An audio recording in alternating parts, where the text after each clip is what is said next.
A couple of you have asked me to give a brief summary of where I went last Wednesday to the Bhavana Society. And as most of you know, I lived at the Bhavana Society for 22 years between 1987 and 2010. Anyway, this was combined the 95th birthday celebration of Bhante Gunaratana, as well as a book launch. So as a lot of you may know, Bhante Ji has written, I think, 5 or 6 or maybe even 7 books over the last 20 years, including his well-known Mindfulness in Plain English, the 8 Mindful Steps of Happiness, and some other ones. But this time, his latest book was called Impermanence in Plain English. And actually, the book has not come out yet for actual distribution in bookshops, but they printed up a couple hundred copies and sent them to the Bhavana Society, especially for this book launch. So each person who came to that event last week, Bhante Ji had offered them a signed copy of his book. And here it is. If you like to see the cover of that book, Impermanence in Plain English. So he's written a series of books with in plain English as sort of part of the title. This is Impermanence in Plain English. And he'd been working on that book, I guess, for 1 or 2 years. And next year he's going to have another book come out. But anyway, there was a lot of people came out for that event to honor his 95th birthday, and of dedicating his whole life and all of those years, after he was initially ordained, to spreading the Dhamma. And so a number of different speakers spoke, and some of the prominent ones was one of his first, the American man who was ordained as a bhikkhu at the Bhavana Society back in, I think, in 89 or 90, the first big ordination we had there. He was sort of the first one ordained American person, Bhikkhu Sona, or now known as Bhante Sona, although he lives in Canada. And so he spoke on the influence that Bhante Ji had on him and his coming to the Bhavana Society as a lay person way back in 1988, and the influence that Bhante Ji had on him. And then there were some other speakers that spoke as well. I'm not going to go through them. There's a recording of it. If you go to the Bhavana Society's website, I believe, you can see the recording, the YouTube recording, or the Zoom recording of that whole event. It's very good. There's the speakers who spoke it was very inspiring and very honoring, of Bhante Ji and all the work that he has done over the years in different places. And then the book launch was one of them. And there was one speaker who spoke about the meaning of impermanence. And then Bhante Ji passed out the books. And then there were some other people who spoke as well. There was the ambassador from Sri Lanka, the Sri Lankan ambassador to the US, who gave us a talk about Bhante Ji and the things that he's accomplished. And then there was about 20 visiting monks there as well. But anyway, that was basically the event. And to cap it off, it was about a 3-hour program actually. after lunch.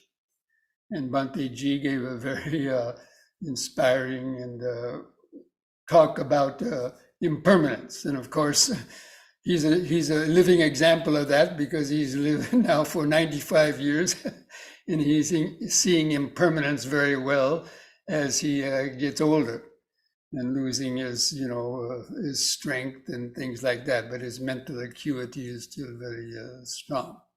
But so he gave the sort of the closing talk on impermanence.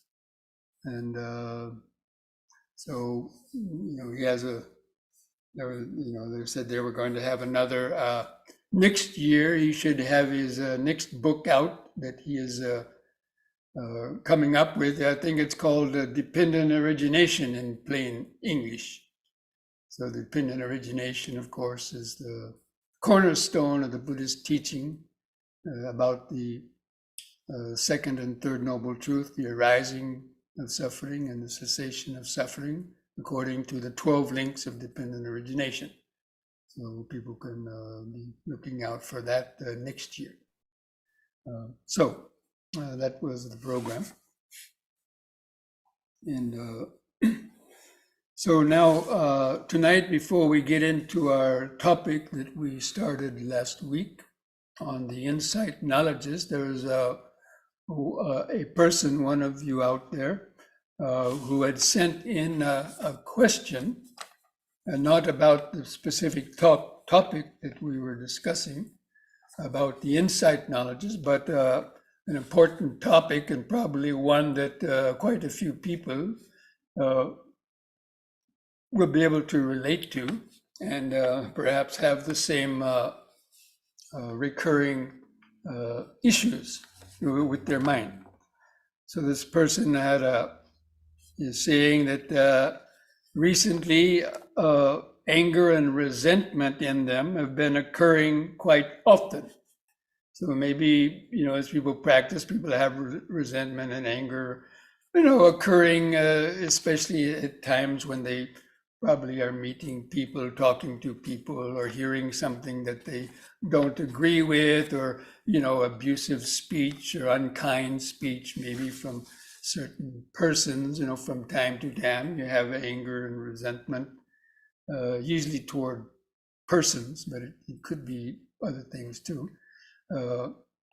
And so this person is having, saying that more of that has been occurring recently. And normally we, in the mindfulness practice, we have people first of all recognize, anger or resentment is arising now, and kind of observe it and try to see how it's affecting the body, how sometimes some physical sensations can arise when you start to get angry, like some muscles in your body might start tensing up, or some other type of physical reactions, depending on how strong it is. So you try to observe those and see those reactions to this emotion.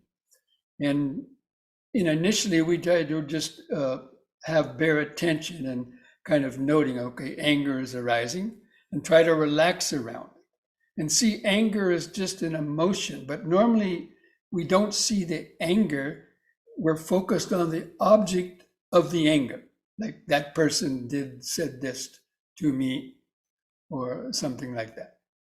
So we don't really observe the anger itself, because we're focused on the object that we believe triggered off the anger. And as long as you're focusing on the object that caused the anger, it's going to be very difficult to let go of the anger. So in the mindfulness practice, we try to look at the anger itself and just acknowledge, the mind is full of anger now. What does it feel like in the mind? And feel it in the body. Where might you feel this anger arising in the body? And you try to observe just the mental state itself and the physical sensations that may be triggering off that. And try not to focus so much on the event or the person that actually caused the anger. So while you're observing just the physical sensations or the anger itself, it needs the feedback. You see, it needs the feedback with the original object that produced the anger. So if you're no longer focusing on the object that produced the anger, the temporary physical sensations and the state of the consciousness won't continue. They'll kind of dissipate because it needs that feedback from the object. And this is very important to understand. And where most people have the difficulty in learning how to separate the object that caused the anger from just looking at the bare experience of the anger itself. So that's what we try to do in the practice of mindfulness. Now, of course, you're not going to be successful in doing that probably right away. And so if the anger, if you're not able to let go of that object that produced the anger, then you can try to, analyze that in terms of why is this person irritating me?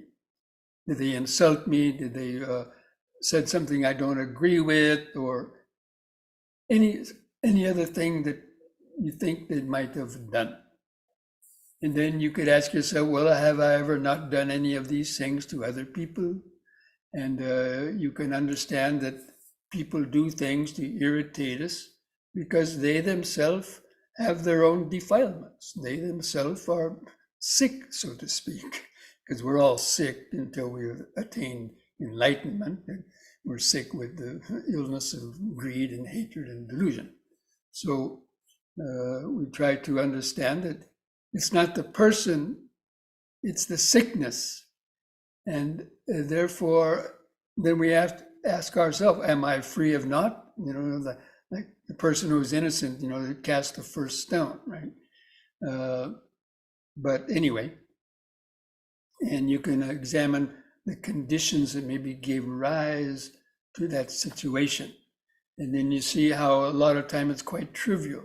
You're clinging on to your ego, or just the fact, maybe there's some other factors that are causing you have some ongoing issues with that person going back in some time. Usually it'll be something like that too.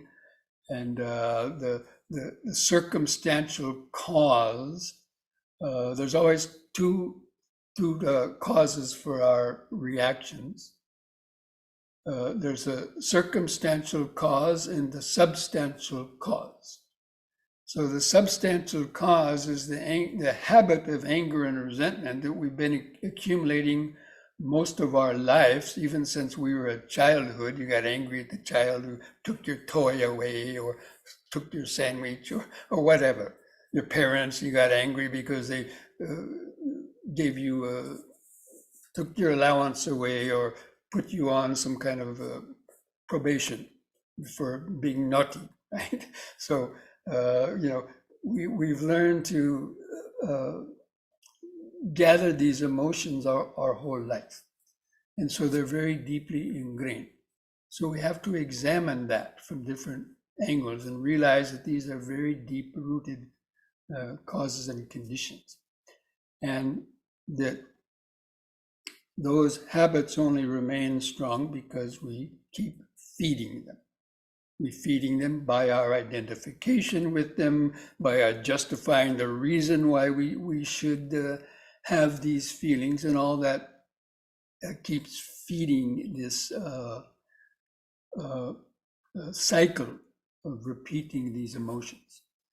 So that same kind of analysis can also be then used when other emotions arise, like jealousy or greed, even lust and desire, and so on. And we try to just watch the mental state itself. This is part of the mindfulness practice, of mindfulness of the mental states. So the third foundation of mindfulness, contemplating the mind. When anger arises, you contemplate, the mind is with anger now. I mean, that's all. The mind is with anger now. Not what is the object of the anger? No, the mind has anger now. What does it feel like? Is it because of a sound? Is it because of something you heard or saw or smelled or tasted that causes the anger to arise. So when you analyze it in different ways, you'll see that these are very kind of superficial reasons why, these things should cause such havoc in our mind. So you have to examine these things like that to see the futility of getting angry in these situations. And we cannot control others. We cannot control the external world. Although we like to, or we try to tell others how to behave, but others are not necessarily going to conform to what we want. So we have to change our mind to suit the situation, not try to change the situation to suit our mind, because that will never work. So all of these are ways that we have to contemplate why these things are coming up. But really the strongest point, the most effective way is to try to isolate the mental state itself from what caused the mental state. Now, maybe you don't can clearly see the reason why you're getting angry or resentment. But again, it's the habit. It goes back to the habit. So anything, slight little irritation can trigger off the substantial cause of the suffering, which is the accumulated emotions that we've been accumulating since we were a young child for the most part, and all the way up through our life. You see how there might not have been a day in your life go by that you didn't get upset or angry or have some resentment toward something or somebody, even something very, very small. But the antidote would then be, if it's directed toward a person, to practice metta. Okay, this person did this to me. Okay, they said this to me, they did this. But, they're also, suffering and they're sick. So, it's not the person, it's the conditioning. They're conditioning also by their environment and their own upbringing. So we can have a little bit more compassion for the things that other people might do to us. And thinking, well, they're not practicing Dhamma, but, I'm trying to practice Dhamma. I have to take the initiative. They're not going to apologize to me. I'll apologize to them, or I'll be kind back to them, not just, holding these grudges and then, having this kind of resentment. So there's a lot of different things and how we have to try to break that cycle of our various types of habits. But again, greed, hatred, and delusion, these are only overcome through the stages of actually attaining enlightenment. And that's what we've been talking about in the last couple months. We started with going over the 4 foundations of mindfulness. And then we talked about the factors of enlightenment that are developed as you are practicing the foundations of mindfulness. And now we've started looking at these insight knowledges, which is the accumulation of developing the factors of enlightenment, the accumulation, the highest, sort of the last stages before the mind actually makes breakthroughs through that last veil of illusion and clinging to the sense of self and I. That's why these are very important, these insight knowledges, but it's all a systematic process. It starts with just practicing the basic 4 foundations of mindfulness, starting with the breathing, then the body, then the feelings, contemplating mind states, and then the stages of the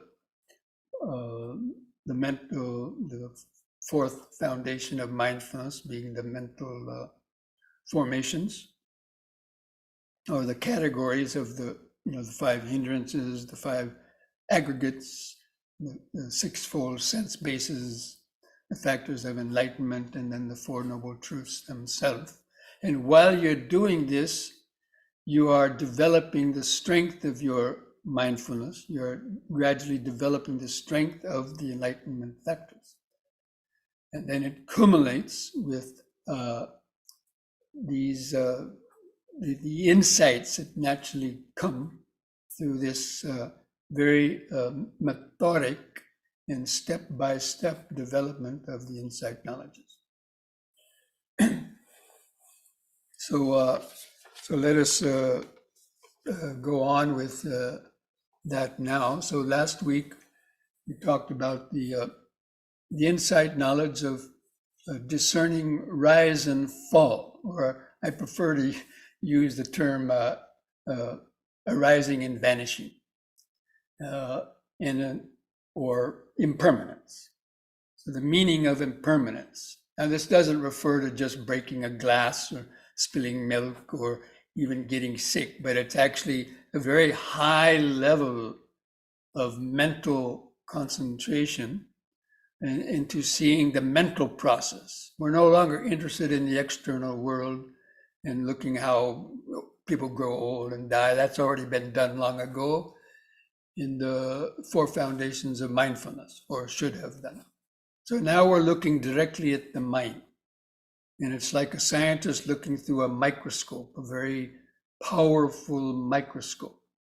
Because by this time, by practicing the 4 foundations of mindfulness, and developing those factors of enlightenment, at least to some degree, you're developing a very strong level of mindfulness and concentration, and becomes like looking down through a microscope. And the 5 aggregates basically are the focus of that attention. You're aware of the sensations, how rapidly the physical sensations are coming and going. And then if any sounds are coming and going, you see how quickly they also just arise and vanish through the consciousness. And anything through the eyes or ears. But normally when we meditate, you're doing a deep meditation, normally we're sitting or walking, but usually the things that are more prominent are the body sensations and sounds and the thoughts. Occasionally there might be something visible, something you see with the eyes, but the easiest ones to notice are sounds, how quickly a sound just arise and vanish. You can see that very quickly, it's very clear.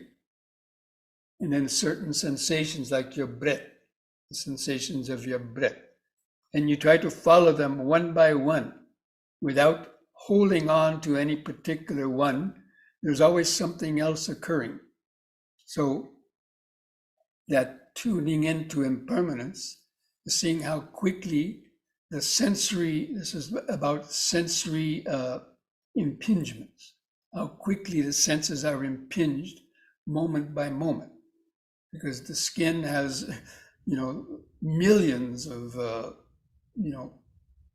sense are connected to the nervous system, and any part of the body inside or on the surface of the skin is sending signals to the nervous system that you can notice if you're focused in the body and have deep concentration. So you can quickly see how they're changing. And then sounds. And then you see how the mind is changing with them. The only way we can identify any sound or body feeling is because of the consciousness that also arises with it. So this is a very specific, this is like a scientist. Like if a scientist is trying to discover, let's say, a cause for cancer, for example, that's a very specific they're focusing on. They're not trying to find the measles virus or something else. They're trying to find the cause of the cancer. Out of so many things that they could look at, drop of blood or in a skin cell, they're focusing in on the cause of the cancer. So that same way with the Buddha, when he was focused on finding the cause of suffering. And so it was very focused. His focus of attention was on trying to locate and directly see how the mind gets trapped by its clinging on to various impingements that then cause our consciousness to react and get disturbed, and how the law of karma is working in that process of the mind reacting to various sensory stimulations. And you're doing this while you're sitting and you're observing that in yourself. The 5 aggregates, those are the focus of this meditation. That's why it's a very advanced level, and a lot of people don't reach that level because they haven't given enough specific focus to develop that, unfortunately. The same way as a scientist can't just immediately look through a microscope and be able to understand all the interworkings and interactions between cells and plasma and all these other things, right? They have to gradually have experience with that. So anyway,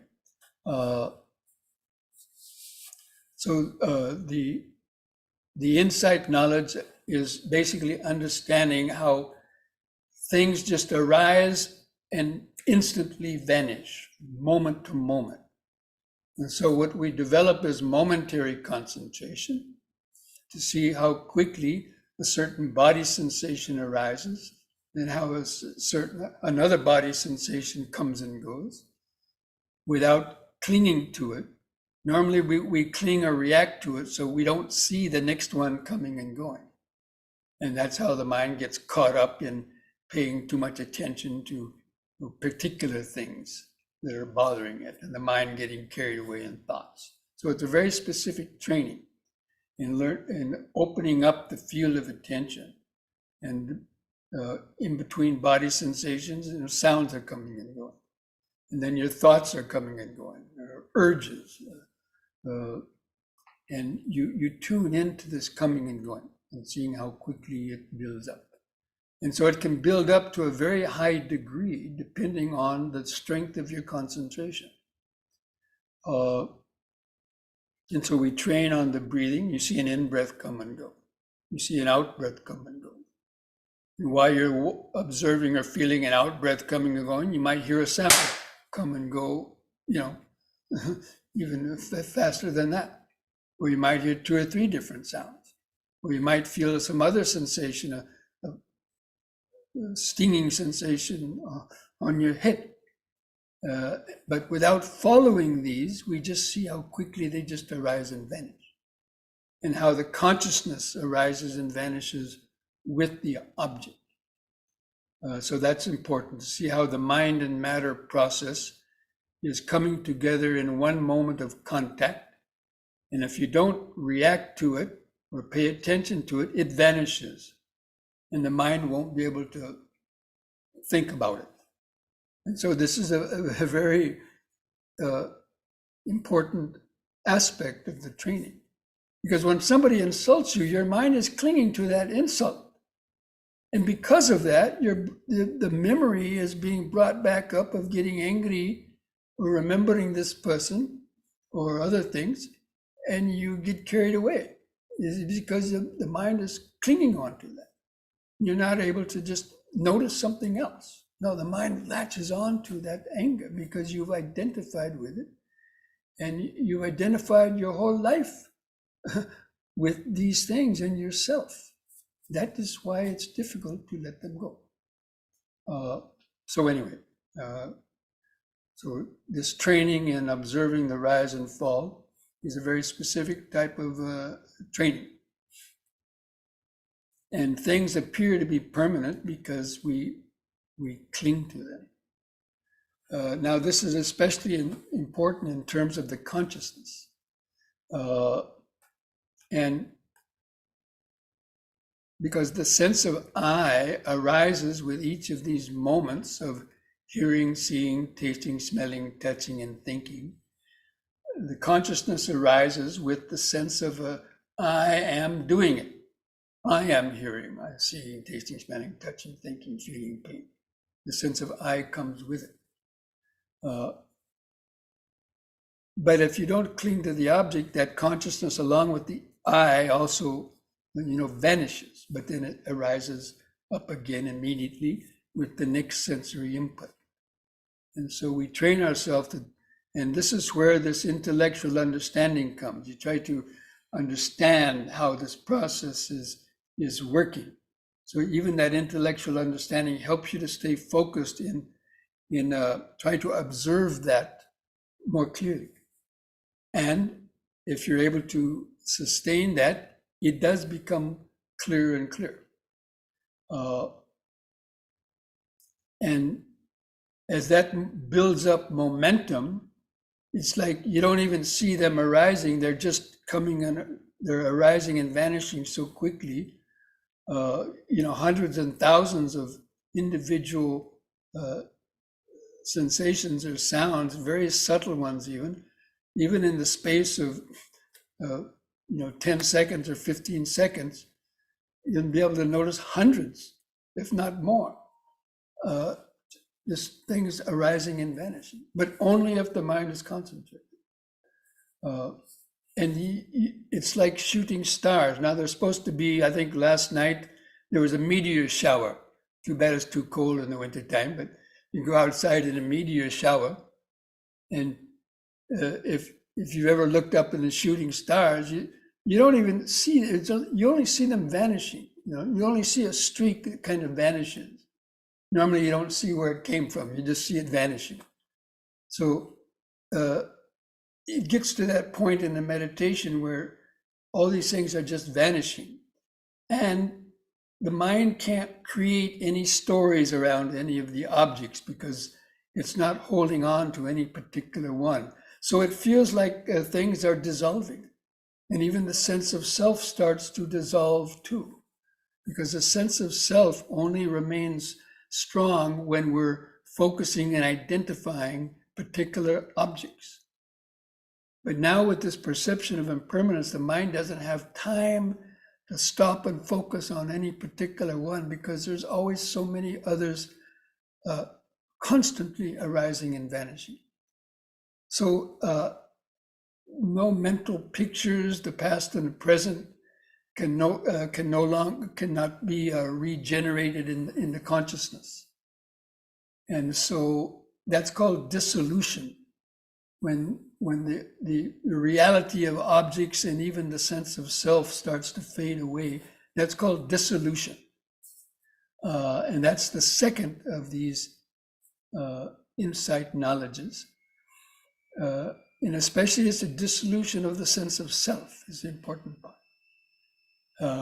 But along with it, because the self only gets its identity through the objects that it's reacting to.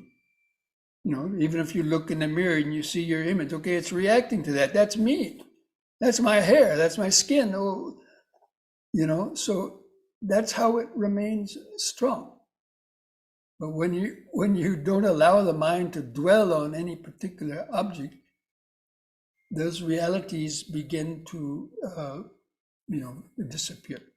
So that is how you develop these insight knowledges to that second degree, where you don't even really see them arising; they're just vanishing like tracer bullets. If anybody of you ever seen any, go on the internet and watch, find a video somewhere that shows a machine gun shooting red tracer bullets. You just see them vanishing. That's all, just like that. So that's how objects appear in our mind when we've developed this high degree of focused, attention. But we're not attention on any particular object. The mind is just open in the present moment, and the natural speed of things coming to the senses is able to be seen. Because our mind is not interfering, the clinging mind is not interfering with the actual process of the brain and nervous system and the mental process. And so we're seeing it in its true nature. And you see how the suffering arises when you try to cling and identify with any particular object. That's when anger, resentment, greed, or other emotions are able to then well up, and then you get carried away, and that's the arising of suffering. You see very clearly the arising of suffering is when the mind is clinging on with self-identification to any of these particular sensory stimulations. And then when you feel that, the reality of the mind and the sense of self dissolving, that is what's called dissolution. But it's all happening within the mind. This is important to understand. It's not changing the outside world at all. It's about our mind and how the mind perceives the world and how it has become caught and trapped in this web of desire and aversion because it's remembering the past and the future. Because our mind is normally very slow, operates very slowly because they get attached. Oh, what is that? Oh, what is that? Oh, I don't like that. Oh, I want that. And so, it's moving very slowly. But, in the process of meditation, through that training, you learn to let go of all of that clinging, and then you can see how quick the mind is working. And then you clearly see the cause of suffering. And then this is where the third insight knowledge comes. Once that knowledge of dissolution and impermanence has reached this level of insight, then you become what's called the appearance of terror. Things appear terrifying, but it's not that you're really terrified. It's kind of a mental attitude about you're terrified of suffering. You're terrified of ignorance. That's what you're terrified of.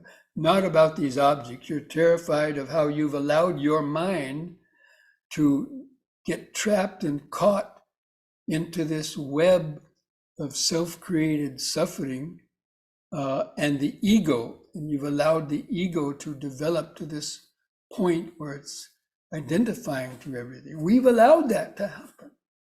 Of course, everybody else around us is doing that too. So inadvertently, as we grow up as a child, it's happened. But still, with this insight, this appearance of terror, you're terrified of the ignorance, not of the world. This is where a lot of people think, oh, Buddhists, they don't like the world. No, we don't like ignorance. And we're terrified of our own mind, how it's created. We're a terrorist. Our own mind is a terrorist. That means our ignorance is terrorizing us. It's causing us to have hates and loves and react and get all neurotic and all these other negative habits that then affect and cause our body to suffer, because the terrorist is Mara. They would call that Mara in Buddhist terminology. Mara is the ignorance in our mind that keeps us trapped. And the society keeps feeding this ignorance because of the wrong views, the wrong beliefs. So this development of seeing that being terrorized from your own mind, but then you have to know how to then de-terrorize it. And that is through, the practice of the Dhamma. So the terrorist is actually in our own mind. People get terrorized by their dreams, right? They get terrorized by their perceptions and the pains that are going on in their body because they're, clinging and identifying with them. And so, this is a very powerful, this kind of meditation is not for the faint of heart, It's true, I admit that. And that's why not everybody can really do it. But it's, according to, the Dhamma, that it requires strong medicine. So ignorance is the disease that's causing our sickness and causing us problems of whole life, ignorance, greed, and hatred. So it needs a very strong medicine. That's why Dhamma is medicine. This is medicine. but it's a distasteful medicine for a lot of people. But once you get through that initial distaste, you begin to experience the benefits of it. So anyway, this developed things, the 5 aggregates and impermanence, that appears as being the 5 aggregates. It's all directed again at the 5 aggregates: form, feeling, perception, volition, and consciousness. We've talked about them in detail in other talks.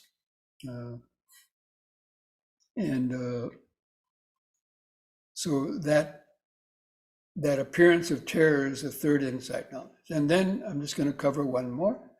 The next stage is that terror kind of mellows out a bit, and then it's the knowledge of danger. It's just, getting attached to the 5 senses and getting attached to the ego and developing these addictions and strong attachments and viewpoints is what has caused us suffering. And so you're no longer seeing it as terror, but now you see it's a danger. So there's a little simile that's given in the Visuddhimagga that it kind of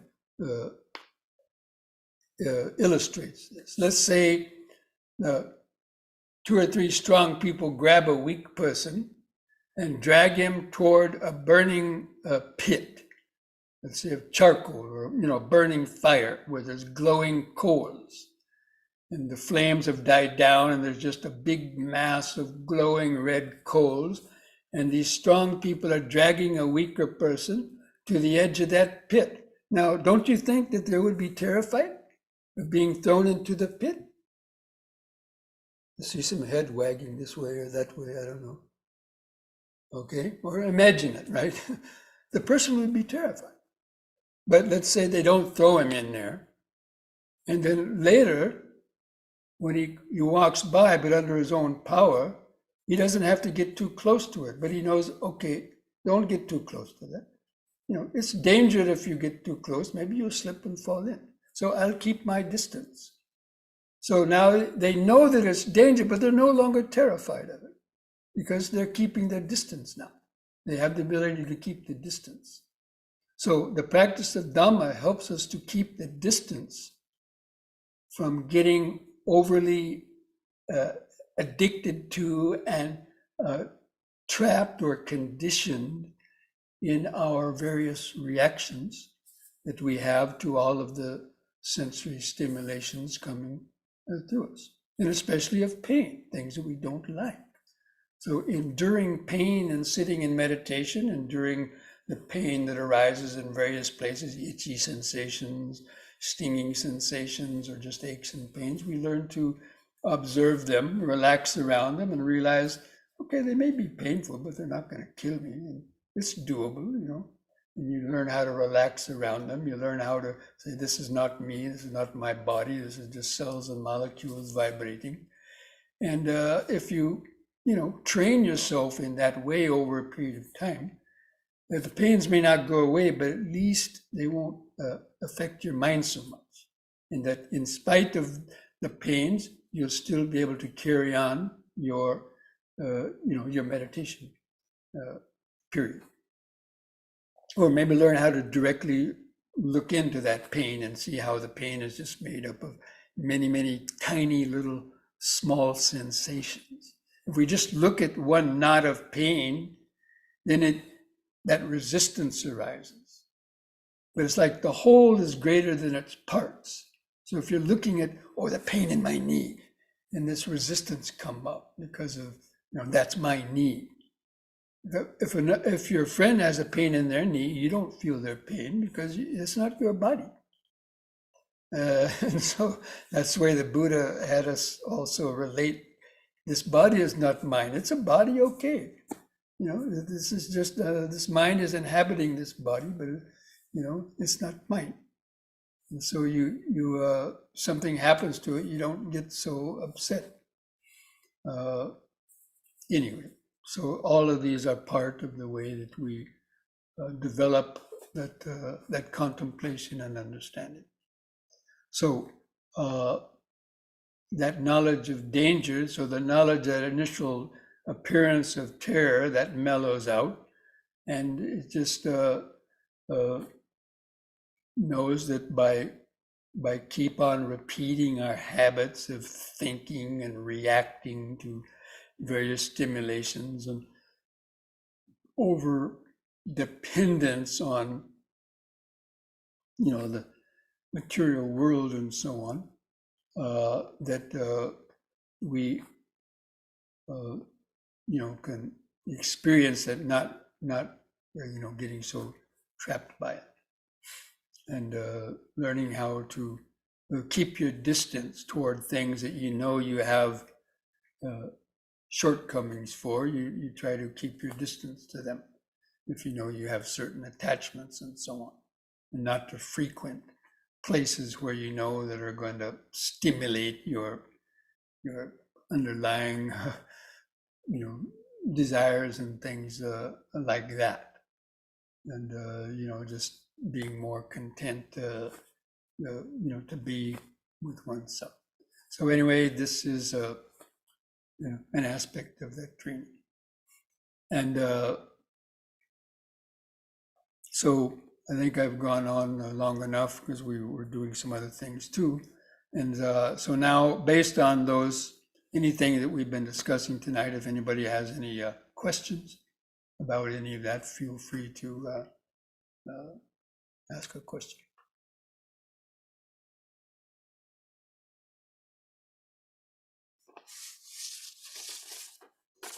Let me see if there's something in the chat box. Let's look at that.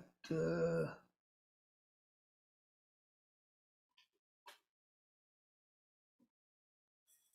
says if we take the anger,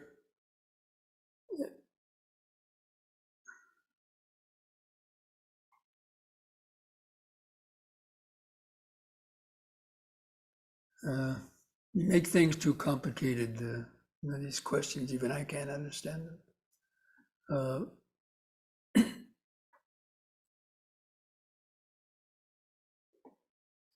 He's talking about that book that I gave a link to last week, that the Venerable Punaji, about a calm.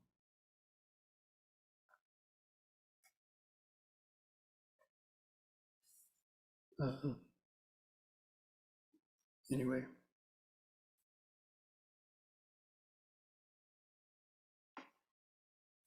If our senses can only recognize the impinging of external factors one at a time, are we recreating the world each time our senses are activating? Yes. For short, yes. Because we're bringing in the past and the future related to the object. Now, these are not only external impingements, because even an inner thought within your mind is a mental impingement, but it's coming from deep within your own mind, or something under the skin is not external, but it's an object that we experience. But if we identify the object, that means we clinging to the perception, then the history of that object automatically are brought into play. And it's basically automatic. And but we can observe the process, and with mindfulness, we can learn not to follow the object. So if we don't follow and react to the object, even though we might have identified it, if our wisdom is strong enough, then we can relax around it and pay attention to the next object, so we don't follow that object. And so that's why the whole practice of impermanence is to develop a momentary concentration where we just experience one thing at a time without holding on to those objects, and experience the next one.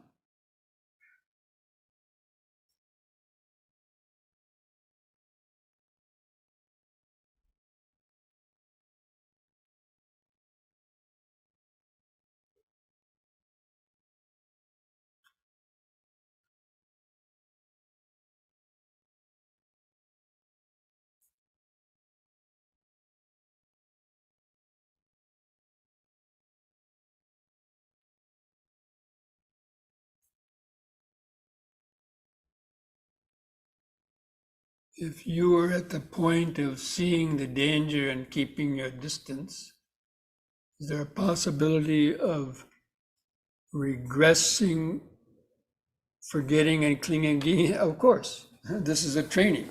Just doing that once or twice is certainly not going to change the mind. And so these contemplations have to be exercised, over and over and over again. In all your meditations, and not only in meditation, but even in your waking life, around the house or going outside anywhere, you have to develop this mindfulness, all the time, if you want it to really become really effective. So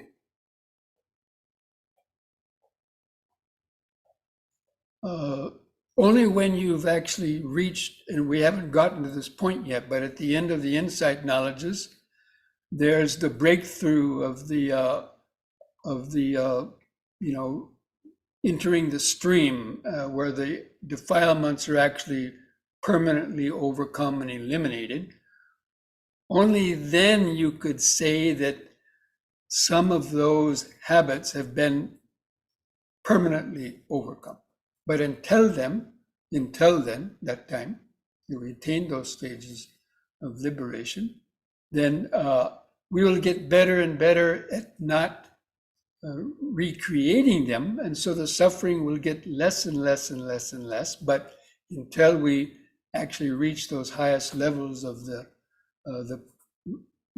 destroying the actual fetters, the 10 fetters, then only then could you say that they would be basically permanently overcome.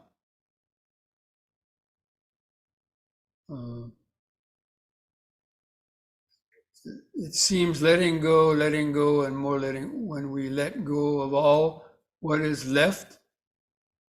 What is left is peace,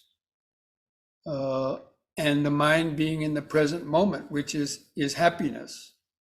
Because all of our problems are problems of the thinking about the past and the future. And so when the mind is just resting in the present moment without clinging to things, it's at perfect peace, in inner equilibrium. And you might reach that level for 5 or 10 minutes, perhaps in a meditation, maybe longer, but the longer you can stay in that. And then when you come out of meditation, you have to do it standing. When you stand up, don't immediately do something. Try to get that same level of awareness in the standing posture. And then practice some walking, very slow walking, where you can get that experience even while you're walking, because you can, to a certain degree. But again, it takes training, a lot of training. And most people, again, they don't have the patience for it, or the other appropriate, unless you go on a specific kind of long retreat, it may be difficult to reach those higher levels, unfortunately. Okay. But yeah, people always ask, what's left after I reach this or that? Don't worry about what's left. Everything but nothing will be there. It's a very difficult question to answer. And only when you gain that experience, short experiences in meditation, like in one good meditation period, you might have a few moments where you experience that kind of cessation and the mind was just there without any thoughts and so on. But, it may not last very long, but at least, that was an insight. Wow, that's a real experience. And so those give you inspiration, and those insights, those brief experiences make you want to have them more and more. But it's only done through practice, not just wishful thinking. Okay, friends, so the last comment here is what's left. Nirvana is left. Nirvana simply means the end of craving, in the end of self-centered type of identification and craving. But it's not, the world doesn't disappear. the suffering disappears. That's the only thing that disappears is suffering. But you can only understand that when you have these experiences. Okay, friends, so let's go ahead and take a few minutes break and then come back and do a few stretches and then sit down and see if we can try to understand some of this stuff. Okay? See you back in a few minutes.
Friends,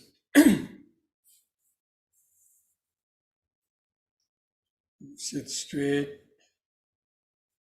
get comfortable in the body, gently close your eyes,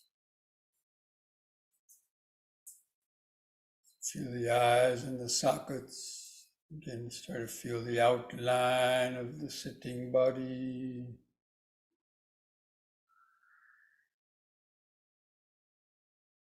Tune back into those sensations that you were feeling during the yoga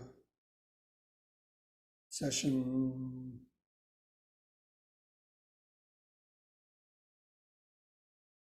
Do some deep, slow breathing. I'm going to start this meditation by chanting the Namo Buddhaya.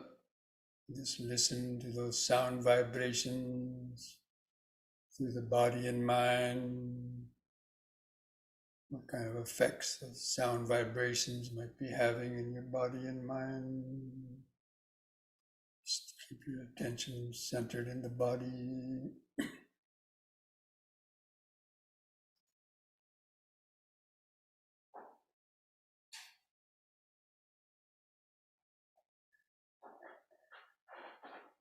Namo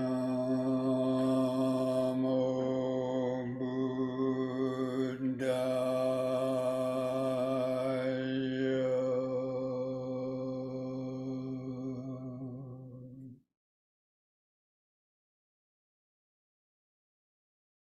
Namo Buddhaya.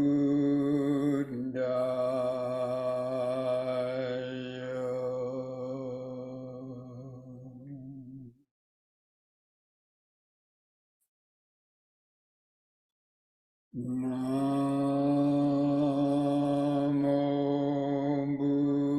Buddhaya.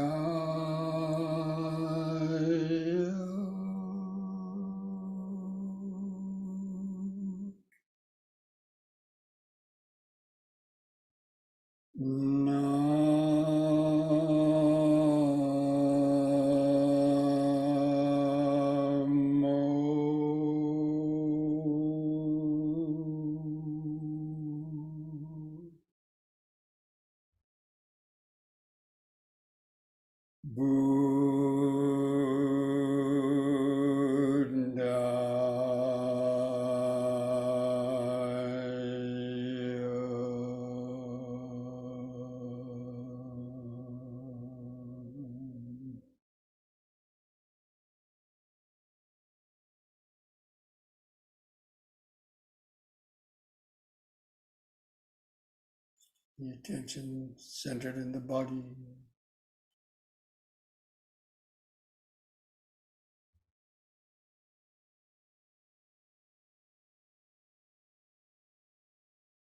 Just feel when the breathing comes in, Keep the attention on the breathing process.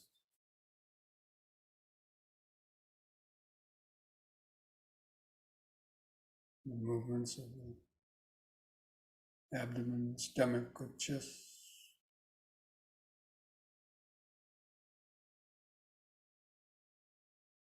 Where you feel 3 or 4 different little sensations of expanding and contracting.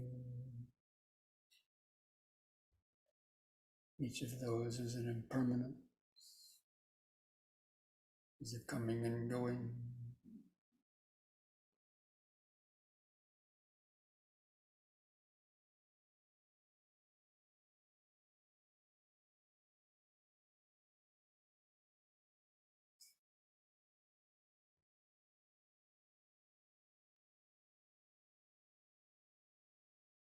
Feel the brief pause between the breaths.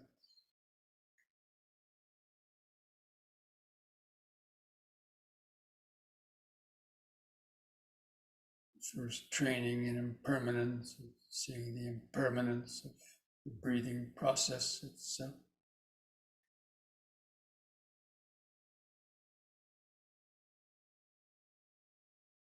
Expanding in breath, just made up of several different moments of expanding and contracting. I feel like a scientist looking down through a microscope.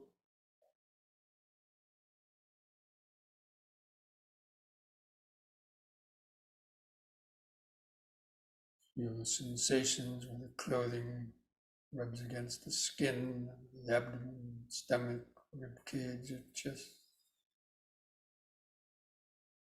Constantly changing.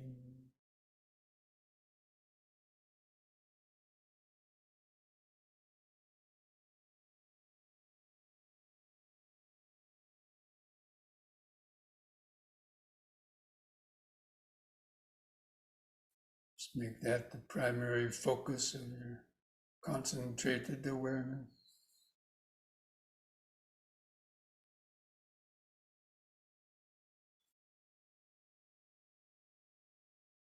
Just mentally remembering in sitting, out, sitting.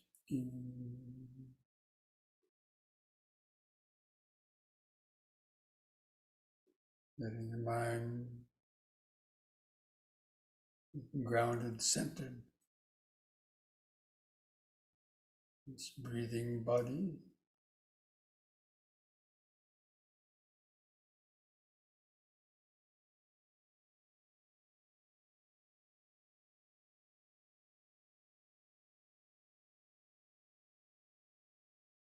And specifically being alert for how quickly the sensations change. That's the key. To be able to perceive when sensations are rapidly changing, coming and going.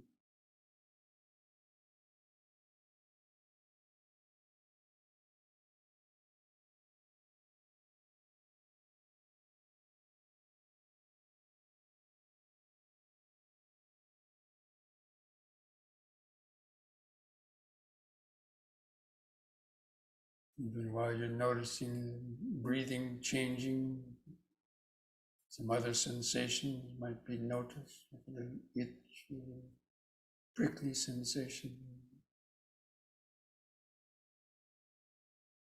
Might notice the sensations of the clothing touching the skin in the background.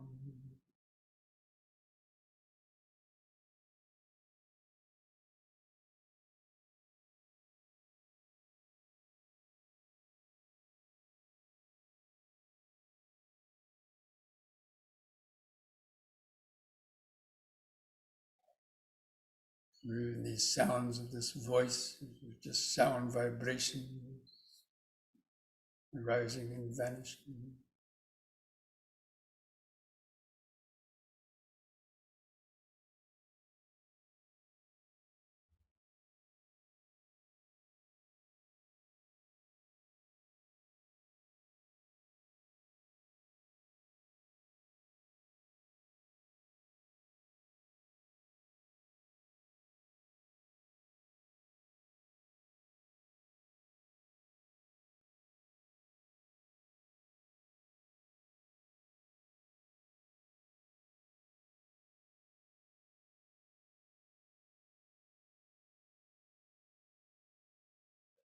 Also be aware of any thoughts that are moving to the back of your mind, or any urges to move.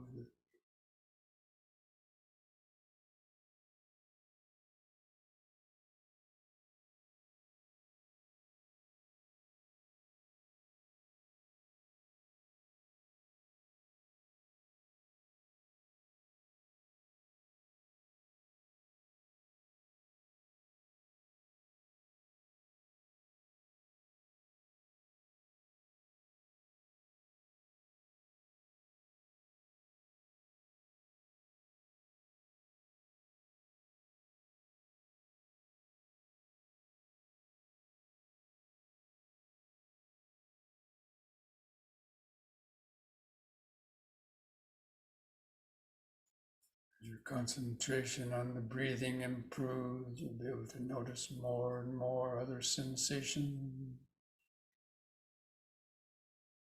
coming and going in the background. Subtler thoughts moving through the mind.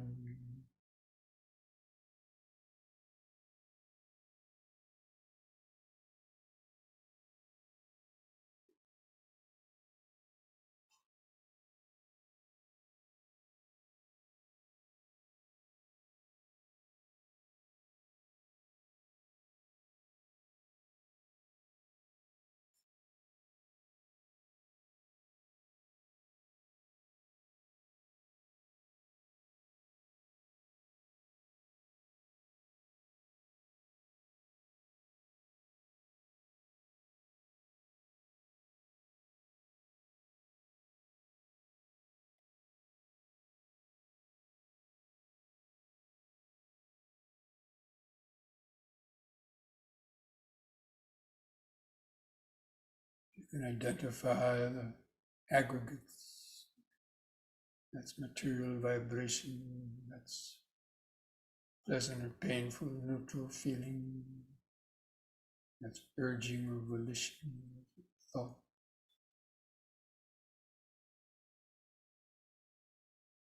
Perception, mental pictures, labeling.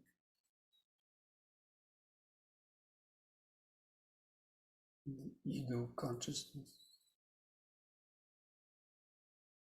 All of those are constantly changing.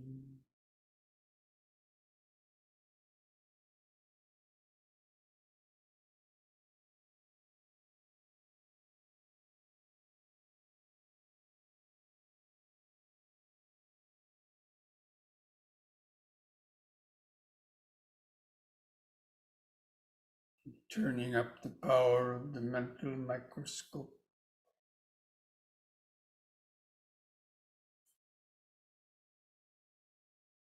Notice more sensation, thought, any sound.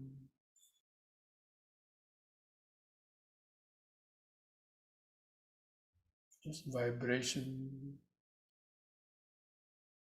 Don't identify objects, just know them as vibration, bodily vibration, sound vibration, mental vibration.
So many thoughts in the mind. Take some more deep, slow breaths.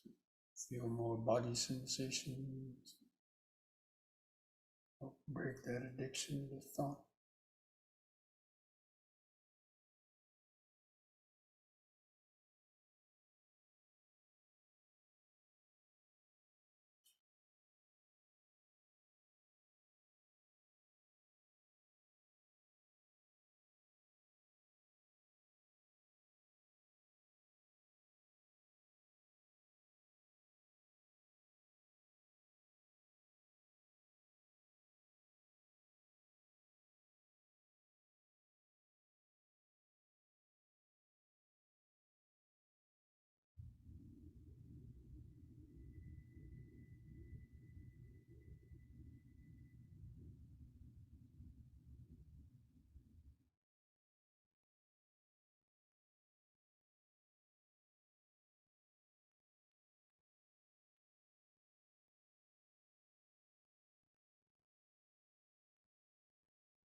Breathing in, sitting. Breathing out, sitting. So many sensations coming and going. Sounds coming and going. Perceptions, thoughts coming and going. to open up to that flow of impermanent, letting the mind get stuck on any particular thing.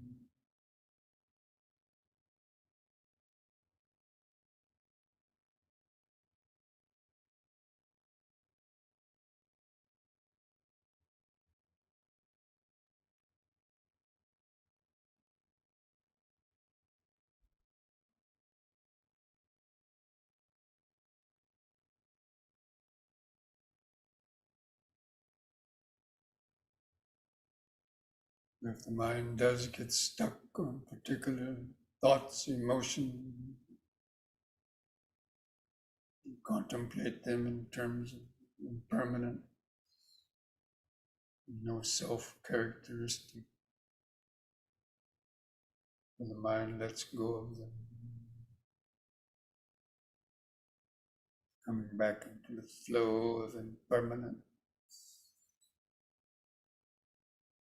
breath by breath, moment by moment.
Try to observe and understand how stress or suffering arises when the mind clings on to, identifies particular sensations or thought,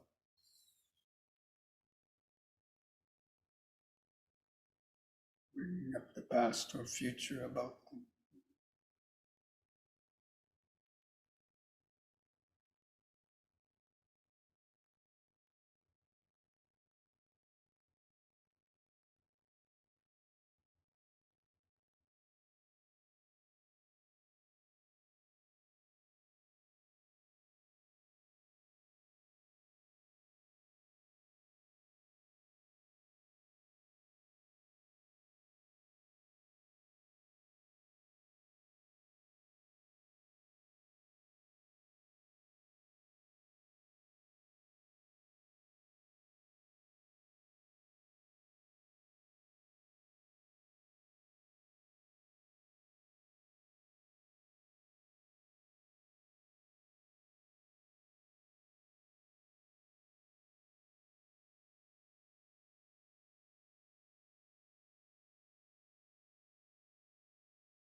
Sambe sankara anichati yanda panyaya pasati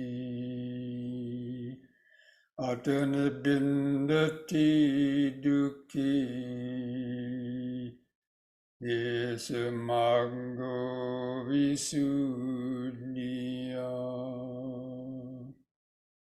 dukkha patta ca nidukkha bhaya patta ca nibbaya sokha patta ca nisokha ontu sabbe vipanino.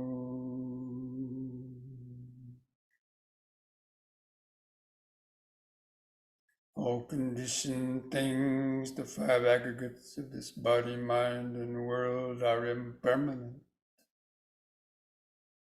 Just arise to quickly vanish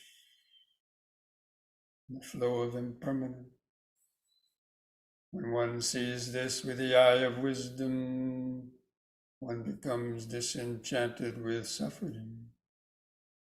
This is the path to freedom. And may the suffering be free from suffering.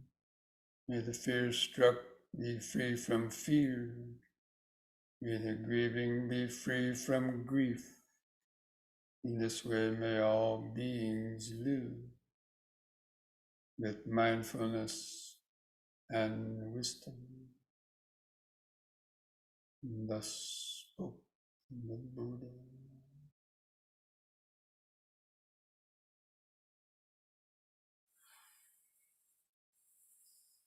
You mindfully place your hands at the edge of your knees.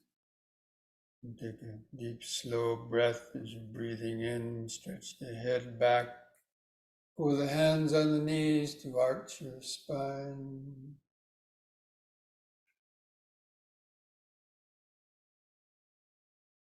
And lift the head up on an in-breath, and on the out-breath, press the chin to the top of the chest to stretch the neck vertebrae.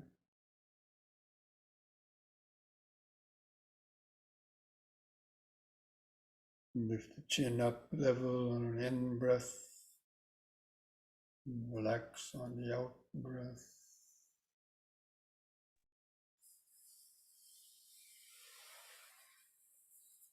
If you like, you can join in chanting the word sadhu 3 times slowly. Start to feel those vibrations in the body and mind with the chanting on a long out breath.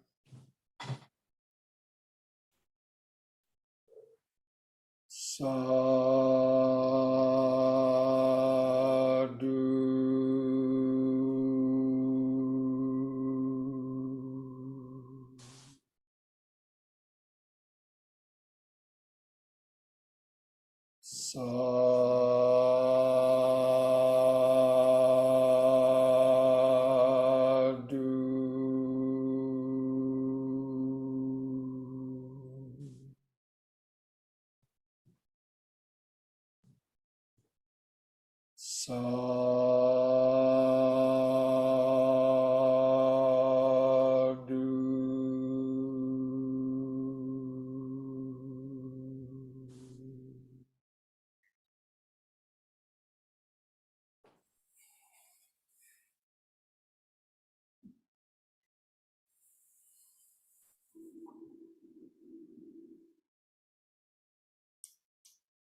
Okay, friends, so this brings our evening to a close. So hope you're all able to have at least some few peaceful moments or some insights into impermanence, and significance of that. Okay, so be well, be safe, be mindful. See you back next week. Thank you, Bhante. Thank you, everyone. Thank you, Bhante. You're welcome. Yeah. Thank you, everyone. Thank you, Bhante, and everybody. Thank you, Thank Bhante. you. Mindfulness today keeps dukkha away. That's right. Thank you. Thank you, Bhante. Thank you, guys.